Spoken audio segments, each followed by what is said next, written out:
Attends. Est-ce que vous savez ce que c'est un chat qui voit dans le futur? C'est Minority Report. 1-0 pour l'humour. Allez, assez rigolé. C'est l'heure de ma revue de presse et aujourd'hui, on va parler taux de natalité avec cette mauvaise nouvelle pour Picsou Magazine et Jean-Marc Morandini. Il y a eu 34 000 enfants en moins cette année selon l'INSEE. L'INSEE l'Institut, pas l'INSEE Lohan. 2-0 pour l'humour. Je vous ai eu par surprise. Allez, jingle. Faire des enfants avec une femme, c'est très très bien. C'est comme se masturber, sauf que quand t'as fini et que tu t'endors, le mouchoir il se lève, il va faire la vaisselle. Alors, pourquoi les Français font-ils de moins en moins d'enfants? Est-ce pour des raisons sociologiques? Est-ce à cause des perturbateurs endocriniens? Ou bien est-ce tout simplement parce que les Françaises sont moches? Eh bien, on ne sait pas. On ne sait pas et on s'en fout. Hein, la bonne nouvelle, c'est ces 34 000 enfants qui n'auront pas à vivre dans ce pays de merde. Hein, en effet, on l'a appris hier, Emmanuel Macron est la personnalité politique préférée des Français. Hein. Eh ben, visiblement, quand les Français arrêtent de baiser, ils arrêtent aussi de réfléchir. Hein. Non mais qu'est-ce que c'est que cette fascination du pays pour Macron? Tout le monde s'extasie. Oh non, il est si différent. C'est le renouveau de la politique. Oh, hey! Macron, il a fait l'ENA, il a été banquier chez Rothschild, secrétaire général adjoint de l'Élysée, ministre de l'économie. Il est où le renouveau, putain? Ça fait 10 ans qu'il roule pour les mecs qui vous enculent. Au lieu de le pousser pour faire sortir, vous passez une main entre les jambes pour lui caresser les couilles. Alors, il y a aussi ceux qui disent au moins Macron, il a jamais été élu, on pourrait essayer. Mais d'où c'est un argument, ça? Tiens, j'ai jamais chauffé l'eau du bain de mon fils avec le sèche-cheveux, je pourrais essayer. Et puis vous avez vu la presse, c'est incroyable, regardez, Capital, Macron, l'outsider qui monte, Challenge, 2017, un boulevard pour Macron, l'Express, Macron ringardise la vieille garde politicienne, dis donc, il doit vraiment avoir une très très grosse bite ce Macron pour qu'autant de gens arrivent à le sucer en même temps. Hein? Non mais sérieusement, c'est quoi son secret pour que tout le monde l'aime autant? Il fait du vaudou, il vous a tous ensorcelés? Ou alors il a des dossiers sur tout le monde, il vous fait chanter, c'est ça? C'est ça Nagui? Hein?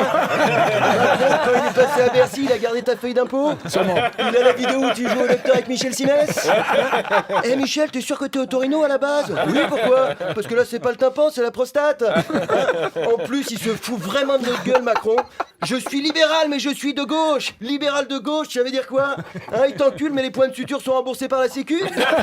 Excusez-moi, hein, mais le libéralisme de gauche, ça n'existe pas. C'est comme lutter contre la pédophilie en abaissant la majorité à 6 ans. Alors, son programme Macron, c'est dans un livre qui s'appelle Révolution. C'est quoi une révolution menée par Macron? Camarades, pendons les ennemis du peuple. Attendez, sauf les banquiers parce que c'est des copains. Sauf les grands patrons parce que c'est des copains. Attendez, sauf les politiques parce que... vous savez quoi? Finalement, pendez-vous entre vous, on s'occupe de la transition avec les copains. Hein, non, et vous avez vu ses soutiens à Macron? Il a été adoubé par Alain Minc et Jacques Attali. Il est soutenu par Xavier Niel, Ségolène Royal et il paraît que même Hollande commence à lui renifler le cul. Hein. Excusez-moi, mais quand il y a autant de mouches qui te tournent autour, c'est que tu pues un peu la merde. Hein. Même Patrick Bruel le soutient, putain.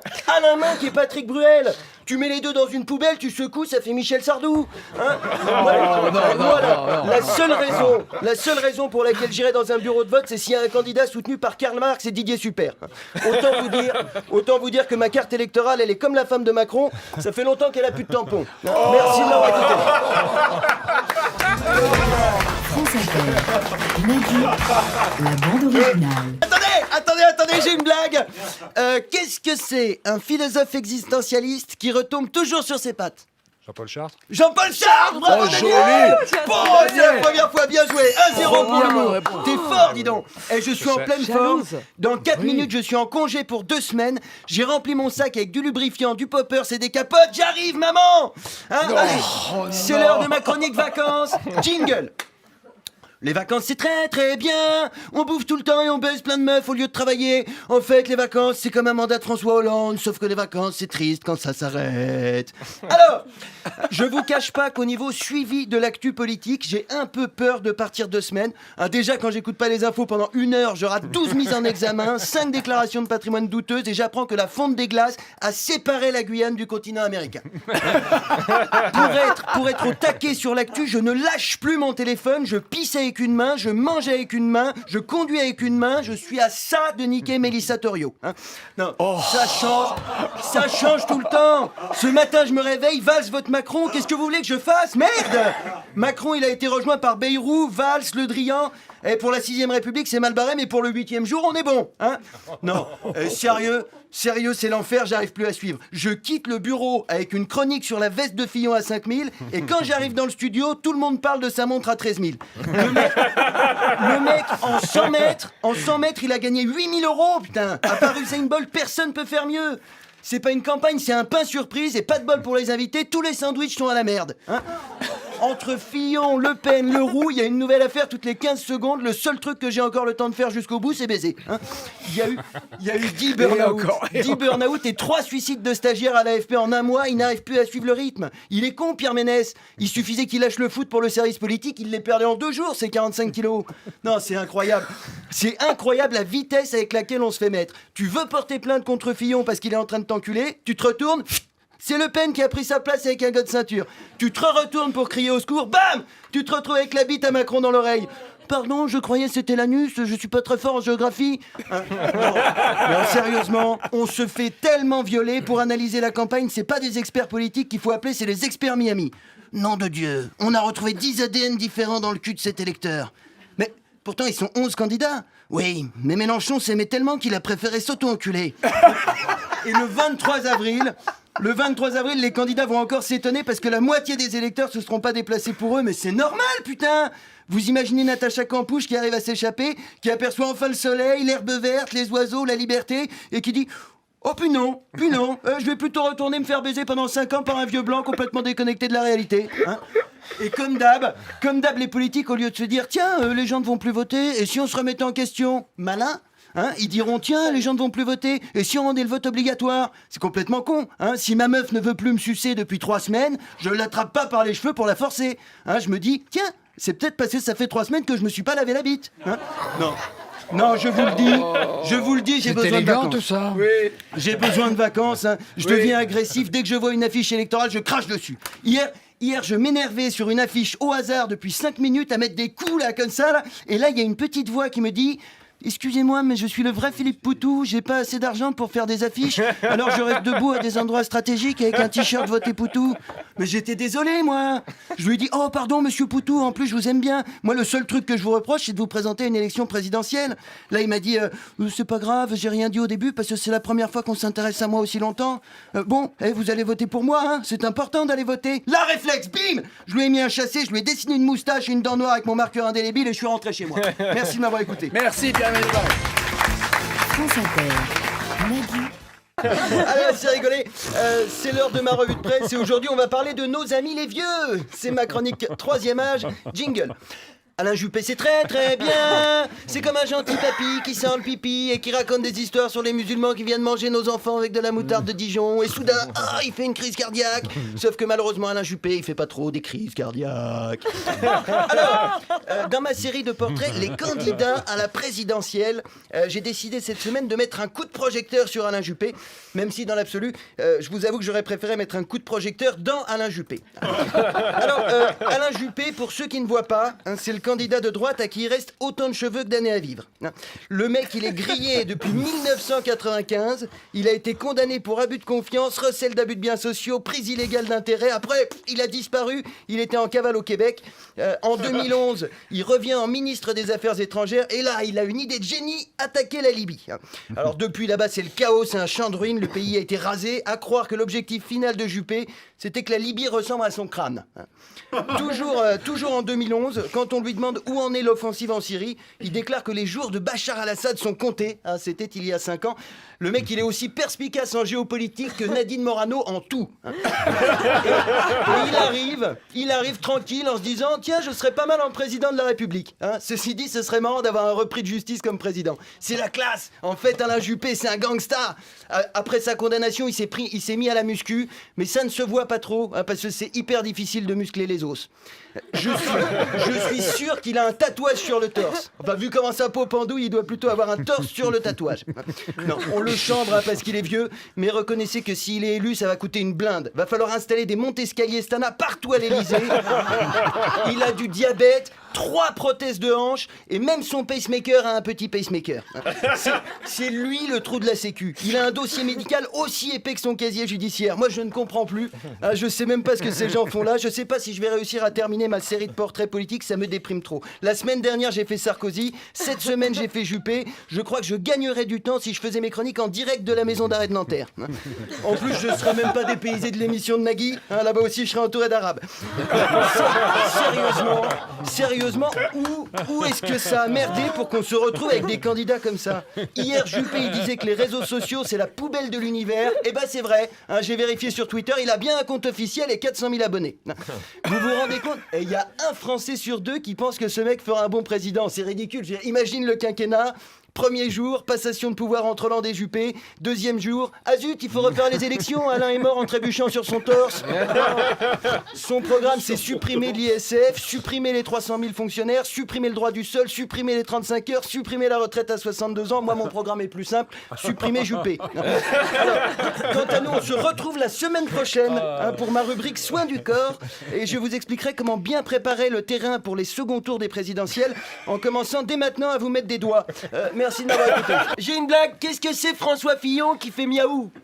C'est un chacré fils de pute. 1-0 pour l'humour. Attendez, j'ai plein de blagues de chat. Vous savez où? Dans ma sacoche. Vous en avez une autre? Vous en aurez pas, c'est l'heure de ma revue de presse. Aujourd'hui, on va parler de demain. Jingle. Demain c'est très très bien, parce que le soir il y a le grand débat des primaires de gauche avec 6 hommes, une seule femme, et en plus ils sont tous blancs. En fait c'est pas vraiment un débat, c'est plutôt un gangbang au Ku Klux Klan. Alors, les primaires de gauche c'est très important, puisque après le vote on saura enfin qui va avoir l'honneur de se faire éliminer au premier tour de l'élection présidentielle. Fillon et Le Pen ils vont être devant le débat comme un touriste devant une vitrine à Amsterdam. Plouf, plouf, je sais pas sur qui ça va tomber, mais je vais bien t'enculer. En plus, vous remarquerez que les mecs précisent bien primaire de gauche, parce que c'est vrai que c'est pas évident du premier coup d'œil.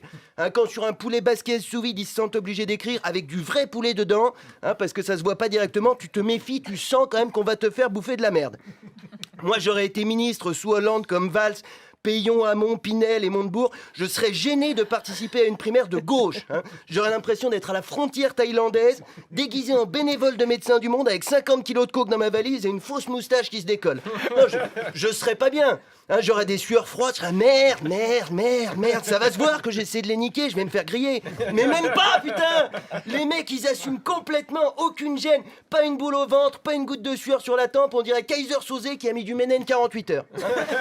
Si la politique s'était basée sur le mérite, les primaires de gauche, ce serait comme la chatte à Morano, il y aurait personne dedans. Sylvia Pinel, t'as été ministre du logement, il y a toujours des SDF, tu dégages. Benoît Hamon, t'as été ministre de l'économie solidaire, l'économie est toujours pas solidaire, tu dégages. Vincent Payon, t'as été ministre de l'éducation, il y a toujours des fans de Kev Adams, tu dégages. Manuel Valls, t'as été Manuel Valls, tu dégages. Cessez de vous acharner, bordel. C'est incroyable, les mecs ne comprennent pas qu'on ne veut plus voir leur gueule. Ils s'accrochent alors qu'ils devraient être partis depuis des années. C'est les primaires ou l'élection du meilleur sosie de Vincent Lambert? Non. Comment faut vous le dire? Vous êtes des gros mauvais, les gars, vous ne servez à rien. On vous enfermerait dans une pièce avec des toilettes grandes comme le Pakistan, vous seriez foutus de chier sur la moquette. Vous êtes nuls, putain, vous êtes nuls. Réunir autant de Français nuls pour choisir le nul qui va perdre, on dirait la primaire de l'Eurovision. Mais cassez-vous, putain. Partez en vacances, passez votre permis poids lourd, mettez-vous au puzzle, allez vous couper les ongles, j'en ai rien à foutre. Si vous voulez vraiment vous ridiculiser à la télé, faites pas un débat, inscrivez-vous à N'oubliez pas les paroles. Arrêtez de croire qu'on s'intéresse à vous. Moi, quand je vous vois squatter ma télé 24 heures sur 24 pour qu'on vous élise, j'ai l'impression d'être coincé dans un vol Paris-Sydney à côté d'un trisomique qui me dit « Tu veux être mon ami ?» et qui me présente sa collection de pins parlants de Thierry Roland pendant 17 heures. Non, Manuel, je ne veux pas être ton ami. Tu baves sur mon épaule depuis le décollage. Pendant la démonstration du gilet de sauvetage, t'as demandé « Où étaient les palmes ?» et quand le commandant de bord a dit qu'on pouvait enlever sa ceinture, t'as dit « Peux pas, j'ai un jogging. » Et je vais être franc avec toi, Manu. S'il y avait une manivelle pour baisser le petit hublot comme dans les voitures, ça fait longtemps que t'aurais atterri. Non, on se fout de notre gueule. Moi, je sais pas ce qui m'énerve le plus, les 7 blaireaux qui vont débattre demain soir ou les 4 millions de connards qui vont regarder. Merci de m'avoir écouté. La bande originale, Nagui, sur France Inter. Que c'est un chanteur de droite qui peut se laver les couilles avec sa propre langue. Un acrobate. Non, Michel Sardou. 1-0 pour l'humour. Miaou, miaou, miaou, miaou, miaou, miaou, miaou, miaou, miaou, miaou, miaou, miaou, miaou, miaou. Chantez la bande d'islamo-gauchistes. C'est incroyable ça. Vous avez vu comment France Inter est devenue une radio bolchevique, hein? Daniel Morin, Guillaume Meurice, Nicole Ferroni, Charline Vania Pocket, la grosse belge, hein? Les communistes ont pris d'assaut l'antenne. La semaine dernière à la cantine, c'était Philippe Poutou qui servait les endives au jambon. Vous croyez pas que les Français, ils en ont marre de voir que leurs impôts servent à payer une bande de bobos socialopes, là? Qu'est-ce qu'ils font, les gens, après? Eh ben, ils sont énervés, ils se vengent en votant à droite et on va se retrouver avec Macron à l'Élysée. Il va tous nous virer et avec son programme à Pôle emploi, on pourra pas refuser plus d'un boulot même s'il est pourri. Nagui, il va faire le malin. Non, je veux pas présenter les amours. Bim! Au télé-shopping, l'Égyptien! Alors, ce qui est extraordinaire avec notre nouveau four Macron-ondes, c'est que ça peut tout réchauffer. Regardez, j'enfourne le programme de Giscard, le programme de Madelin, le programme de Hollande. J'appuie sur réchauffer, j'attends quelques secondes. Hein? On attend. C'est prêt! Vous goûtez, Marie-Ange Nardi? Ben non, j'ai pas très envie parce que ça sent pas très bon. Eh ben c'est normal, Marie-Ange. Quand on réchauffe de la merde, ça fait juste de la merde chaude. Et puisqu'on parle de merde chaude, parlons de merde froide. Vous le savez, Henri Emmanuelli nous a quittés. Alors depuis hier, tout le monde chiale. Gna gna gna, quel grand homme. Gna gna gna, quel merveilleux serviteur de l'État. Alors bon, je vous l'accorde, hein, quelqu'un qui meurt, c'est jamais marrant. Sauf bien sûr... si c'est Manuel Valls qui fait du parachute, et tellement il est con, il oublie son parachute, et il tombe le cul ouvert, comme ça, sur la tête d'Arnaud Klarsfeld, qui meurt étouffé dans son rectum. Là, c'est rigolo. Hein, mais autant on peut avoir une pensée pour les proches d'Emmanuelli et son coiffeur de sourcils qui va perdre 10 000 € par mois, autant lui sucer la bite comme si c'était Gandhi, faut pas abuser non plus. Hein. Le mec, depuis 78, il a été député, président de conseil général, secrétaire d'État, il a cumulé 58 ans de mandat, on aurait pu trouver du travail à 6 millions de chômeurs en redistribuant ses fonctions, et les 2 seules années où il a arrêté, c'était pas pour laisser la place aux jeunes, c'est parce que la justice l'a privé de ses droits civiques pour complicité de trafic d'influence. Et Hollande qui dit c'est un homme droit qui nous quitte, putain, j'aimerais pas voir leurs ailes tordues, hein. Non, les politiques qui rendent hommage à Emmanuelli, on dirait Deneuve qui défend Polanski, là. Oui, c'est vrai, il a enculé les Français, mais on le sait qu'il aimait enculer les gens, hein. Déjà plus jeune, il bossait chez Rothschild. C'est pas à Cannes qu'il faut l'envoyer, Deneuve, c'est à l'hospice.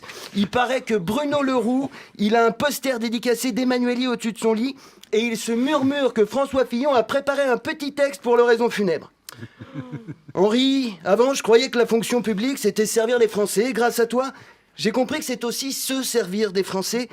Avant que ton corps ne rejoigne sa dernière demeure, j'aimerais prendre quelques instants pour récupérer ta Rolex et cette magnifique chevalière.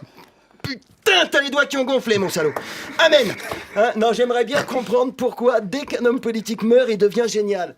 Et Michel Rocard, il a utilisé 28 fois le 49.3. Quand il disparaît, ça devient un symbole de la démocratie. Mitterrand, c'est la France-Afrique, les financements occultes, le Rainbow Warrior, la montée du FN. Hop, un cancer, ça devient une légende. Comment voulez-vous qu'on éduque les gamins après ? Papa, tu dis qu'il faut respecter les gens et pas dire de gros mots. Mais moi, je préfère être un fils de pute. Comme ça, j'aurai une station de métro à mon nom. Merci de m'avoir écouté. Merci, Gaël. Avec plaisir. Pour des vacances, oulala, les enfants vont rentrer de chez leurs grands-parents. D'ailleurs, je sais pas ce que mon père donne à manger à mon fils, mais chaque fois qu'il revient de chez son papy, quand il pète, ça sent le sperme, dis donc. Oh, bizarre. Non. Enfin, on n'est pas là pour parler gastronomie, hein, Nagui. Je suis de très mauvaise humeur. C'est l'heure de ma chronique. Et aujourd'hui, on va parler trahison. Jingle. France Inter, c'est très très bien. C'est comme Autoroute FM, sauf que sur Autoroute FM, quand ils disent qu'il y a un bouchon sur la 10, c'est la vérité. Alors qu'un France Inter, on vous dit qu'on est le 2 novembre et c'est même pas vrai, c'est un mensonge. Une fois de plus, on a trahi la confiance du peuple, Nagui. Non, on n'est pas le 2 novembre, on est le 26 octobre. Cette émission a été enregistrée il y a une semaine. On vous manipule. On vaut pas mieux qu'un ostéopathe. Gna gna gna gna gna. On est en direct. Gna gna gna. France Inter, on est collé à l'actualité. On n'a jamais dit qu'on était en direct. Gna gna gna. Tu fais ici. On n'a jamais dit qu'on était en direct. Ah non, jamais dit. C'est faux. Ici, on n'est pas du genre à demander aux intervenants de venir enregistrer leur chronique d'actualité une semaine avant l'actualité. Mensonge. On ment aux Français. J'ai l'impression de participer à un conseil des ministres. Comment est-ce que vous voulez que je fasse mon travail dans ces conditions? J'ai une semaine de retard, Nagui. Hein, je vous jure que si je suis enceinte, je demande une pension alimentaire à Mathieu Gallet. En fait, je viens du passé. Hein, j'ai l'impression d'être Alain Juppé.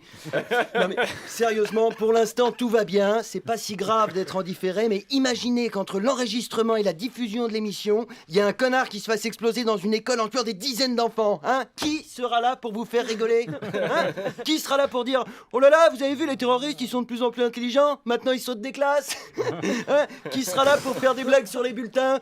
Kevin est un enfant très dispersé sur le mur.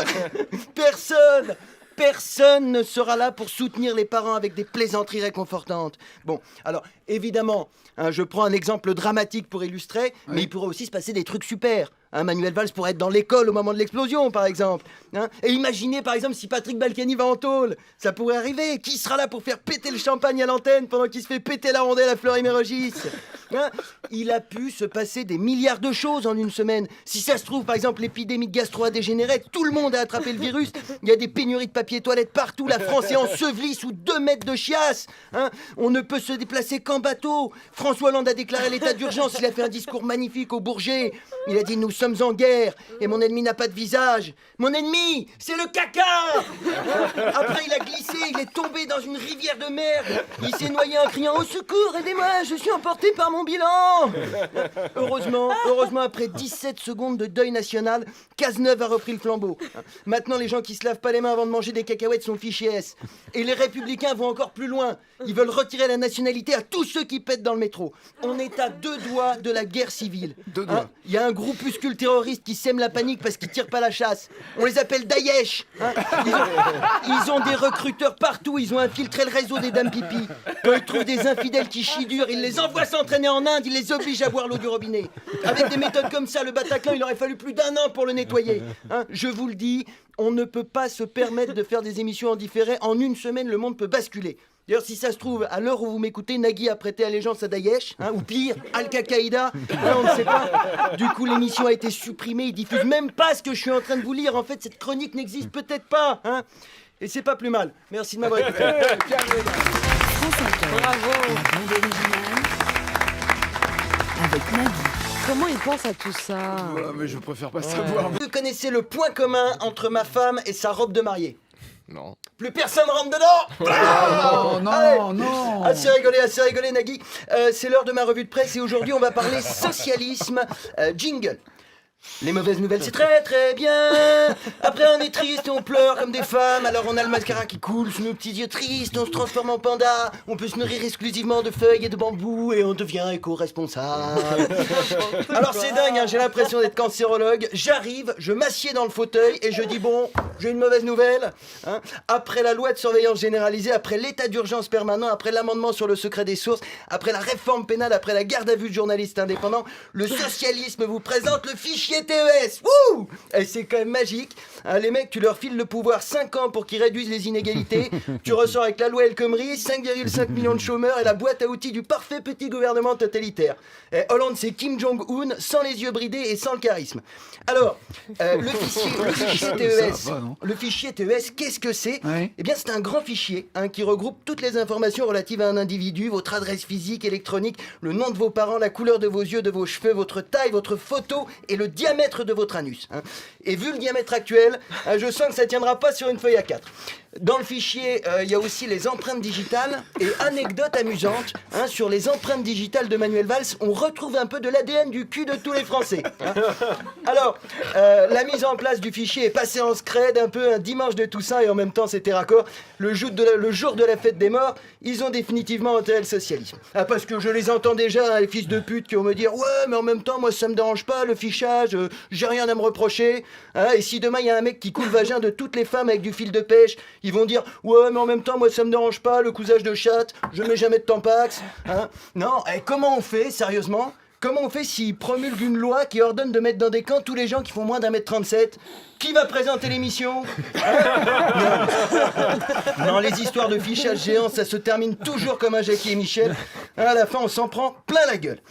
Alors, Nagui, j'aurais aimé finir sur une note positive pour détendre l'atmosphère. Malheureusement, on le sait, une mauvaise nouvelle, c'est comme un réfugié syrien, ça n'arrive jamais seul. Ça y est, les Américains ont voté. Les Américains ont voté. Depuis ce matin, tout le monde chiale, même à France Inter. Ouais, c'est une catastrophe. Oh non, Trump est président. Vous auriez préféré quoi pour les États-Unis? Une femme présidente? Air Force One aurait raté tous les créneaux de décollage, putain. Comment elle aurait fait Hillary pour négocier avec l'Arabie Saoudite? Elle aurait crié super fort dans la cuisine pour que les mecs l'entendent au salon? Non, non, c'est ridicule. En plus, vous vous rappelez comment les Noirs avaient pris la confiance après l'élection d'Obama? Moi, je vois d'ici la réaction des femmes. Et que je veux plus faire la vaisselle, et que je ne veux plus faire le ménage, et que je ne veux plus toucher ta bite sans le camembert, et que je ne veux plus toucher le camembert et sans ta bite. Non, non, soyons sérieux. Soyons sérieux, ce qui est vraiment choquant, c'est pas que les Américains aient préféré Trump à Clinton. Ça montre juste qu'ils détestent autant l'oligarchie que les Mexicains. Et puis je vous l'ai déjà dit, moi de toute façon, je n'attends plus qu'une chose des Américains, c'est qu'ils meurent. Non, ce qui est vraiment choquant, c'est qu'ils aient élu un roux, putain! Les mecs ont élu un roux, merde! Ça va être quoi le prochain président des États-Unis, un handicapé? Remarquez, pour une fois, on aura fait un truc avant les Américains. Non mais sérieusement, il n'y a qu'un Américain pour élire un roux. Personne n'aime les roux, je veux dire, même les roux n'aiment pas les roux. Je suis sûr que quand il sera tout seul dans le bureau ovale, il va se mettre des petites claques à lui-même, Trump. Il va dire, ah, sale roux, t'as gagné, sale roux. Puis après, il va appeler Mylène Farmer, il va lui dire, on a réussi, chérie. Préviens Cohn-Bendit et Audrey Fleurot, on fait une rousse partie à la Maison-Blanche. Alors d'accord, avec Trump au pouvoir, ça va être chaud aux États-Unis pour les PD, les Noirs, Mexicains, pauvres et musulmans, mais en même temps, est-ce que c'était les plus heureux avant l'élection? Non, non, non, au contraire, j'ai la solution pour eux. Teignez-vous en roux et frottez-vous le corps avec du maroilles. Vous aurez l'air con, bien sûr, mais vous ne serez pas expulsé. Non, Nagui, au final, c'est un message fort que les États-Unis ont envoyé au reste du monde. Ça, c'est une vraie démocratie. Même un roukmout peut devenir président. God bless America. C'est vraiment une belle histoire. Le mec, il a dû se faire traiter de sale roux qui pue par une bande de chicanos quand il était gamin. Et maintenant, il va pouvoir se venger en les expulsant tous. Retenons bien cette leçon. Cessez d'emmerder les roux à l'école. Merci de m'avoir écouté. Nagui, la bande originale. Est-ce que vous savez ce que c'est un chat qui explose quand on téléphone avec? Un Samsung. Bam. Alors, assez rigolé, c'est l'heure de ma revue de presse. Et aujourd'hui, on va parler des abattoirs. Jingle. Les abattoirs, c'est très très bien. Il y a plein d'installations pour suspendre, écarteler, vider, déchirer. C'est comme la fistinière, sauf qu'après c'est rare d'aller au supermarché pour acheter une escalope de gros et des barbus. Alors, qu'est-ce que c'est la semaine dernière, nos amis les députés avaient l'occasion de voter une loi pour améliorer les conditions de mise à mort de nos amis les bêtes. Et ben non, c'est raté. Déjà, il y avait que 32 députés présents. Les autres devaient être à la cantine de l'Assemblée en train de sucer un os à moelle ou un lobbyiste de chez Charal. En même temps, il fallait s'y attendre. Ils allaient pas voter pour un amendement qui les autorise à visiter les abattoirs inopinément, c'est absurde. Les mecs ne vont déjà pas sur leur lieu de travail, ils vont pas aller sur celui des autres. Ça, quand il faut voter une augmentation de leurs indemnités, l'hémicycle est encore plus bourré que Daniel Morin au petit-déj. Les mecs débarquent avec la famille, la glacière, le barbecue pour être sûr de rien rater. Mais pour empêcher une vache enceinte de 8 mois de recevoir une épisiotomie du cul jusqu'à la gorge, il n'y a plus personne. Il n'y a plus personne. Le seul amendement qu'ils ont voté, c'est l'installation de caméras dans les abattoirs. Mais vous emmerdez pas, les mecs. Si on a envie de voir des gros porcs qui gueulent, on a déjà la chaîne parlementaire. Non, sérieusement, on pourrait pas inverser les rôles. On fout les vaches et les moutons tranquilles à l'Assemblée avec juste l'eau de Bartolone pour leur filer à bouffer et ramasser la merde. Et on balance les députés dans les abattoirs. Rien qu'avec les cuisses de Balkany et Cambadélis, il y a de quoi ravitailler Buffalo Grill pendant 2 ans. Moi, je paierais cher pour voir David Douillet suspendu à un crochet. Au secours, m'ouvrez pas le cul pour faire du gigot. Prenez mes médailles et mes pièces jaunes, mais me tuez pas. Et là, Hanso Koumaki à la tronçonneuse dans sa grosse gueule de sarkozyste. Alors vous allez me dire, ouais, tu préfères les animaux aux humains? Non, c'est complètement absurde. Si j'ai le choix entre sauver ma femme et un mouton, je sauve ma femme, évidemment. Et si j'ai le choix entre sauver ma femme et une vache, j'espère que je me tromperai pas. Non, vous l'aurez compris, c'est une chronique partisane, je ne vais pas vous mentir. Un peu. Je suis végétarien depuis 2 ans. Le seul moment où j'ai de la viande dans la bouche, c'est quand je renégocie mon contrat avec Nagui. Moi, je ne suis même pas pour améliorer les conditions d'abattage, je suis pour fermer les abattoirs. Parce que qu'est-ce que ça veut dire? Être abattu dans des bonnes conditions, tu fais un petit massage aux poulets avant de les décapiter, tu branles les moutons avant de les exécuter au pistolet à clous. Non, c'est complètement absurde. Tu ne peux pas tuer Jean gentiment. Hein, c'est deux termes qui ne vont pas ensemble, c'est comme violer sensuellement. Hein. Alors les mecs vont me dire, ouais, je bouffe de la viande si je veux. Bah ouais gros, bien sûr, d'accord. Hein, mais si t'as vraiment des couilles, tu laisses pas les amateurs faire le sale boulot à ta place. Hein, si tu veux de la viande, tu vas dans la forêt, t'essaies d'attraper une biche, on va bien rigoler quand tu vas faire une crise cardiaque au bout de 20 mètres à cause de tes grosses artères remplies de rumsteak. Hein, parce que les mecs te disent, ouais, c'est la loi de la nature, on est des prédateurs au sommet de la chaîne alimentaire, et derrière, hop, ils vont chasser au rayon boucherie du Monop. Hein. Il y aurait quand même vachement plus de végétariens si quand t'arrivais au McDo, on te filait 2 tranches de pain, une tranche de fromage, une vache vivante et un couteau. Hein. Tenez monsieur, votre cheeseburger. Et pour le petit, qu'est-ce que ça sera? Un Happy Meal avec un filet au fish. Qu'est-ce que c'est le cadeau? C'est une canne à pêche pour que t'ailles le pêcher toi-même, ton filet au fish, fils de pute. Hein. Non, je peux vous dire que quand je suis devenu végétarien, j'ai entendu des arguments magiques. Ouais, si tu ne manges pas de viande, tu vas avoir des carences et te développer super mal. Alors déjà, je deviens végétarien, hein, pas africain. Et pour l'histoire du développement, je te rappelle qu'Einstein était végétarien alors qu'Hanouna bouffe des merguez au goûter. Hein. Ouais, et les carottes, elles souffrent pas les carottes quand tu les arraches? Et ta mère, elle a pas souffert ta mère quand son frère lui a fait un bébé? Hein? Ouais, les animaux, si on les mange pas, ils vont être trop nombreux et les êtres humains vont disparaître. Alors ça, par contre, ça c'est un bon argument et c'est même celui qui m'a convaincu de devenir végétarien. Merci de m'avoir écouté.